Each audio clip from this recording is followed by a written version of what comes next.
back in the real board loft. I'm Trip Foreman, and this is the Lost Mayhem V2 rocket in Firewire FST technology. That's a lot of descriptive words right in a row, so let's just jump into it and talk about this board. If you want to find out more about this board, just check out our Lost V2 rocket review and go into the design in depth. But just to sum it up real quickly, this is a all-around hybrid design, so designed to be ridden shorter and wider than your standard high-performance shortboard.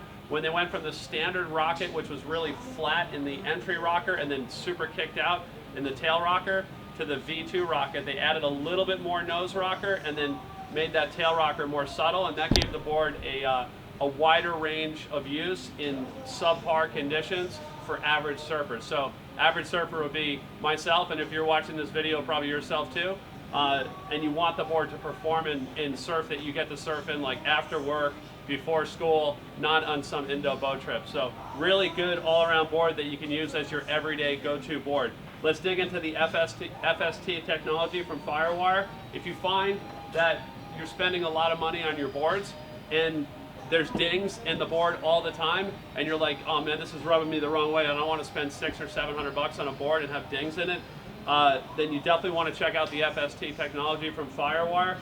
These boards allow you to have a high performance shape, a proven shape, a responsive, flexible shape, but also have more ding resistance against whether it be your knee or your foot dinging the board, or whether you drop it in the parking lot, or whether you're traveling with it and people are throwing them in and out of boats or in and out of rental cars that aren't you yourself. That's how you end up getting a lot of dings in your board. The FST technology has a high density bottom sheet and a high density foam top sheet that's more resistant to denting than a standard polyurethane core. It also has balsa on the rails to protect the rails against dinging. All the deck, the bottom, and the rails, that's where obviously all your dings are going to happen, but by using that construction method, it just makes the board a lot more resistant to dinging and to denting. You still get the flex that you want from a good surfboard, but you don't have the deck breaking down, the rails dinging, and getting big dents in the bottom. We're also using these boards for kite surfing because of this technology, because the deck doesn't break down like it would on a standard PU poly.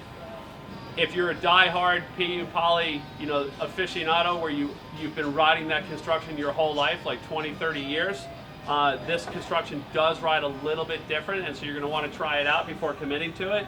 But if you're riding PU poly and you're like, that's it, I just can't stomach all the dings and my board's falling apart that quickly, this is definitely something you want to check out, because it allows you to have a proven Mayhem shape, like a V2 rocket, in a performance-oriented technology that is a lot more durable in the end, that will last you several more seasons than a standard PU poly, especially if you're abusive to your gear. So check it out. Again, it's the Mayhem V2 rocket from Lost in Firewire FST technology.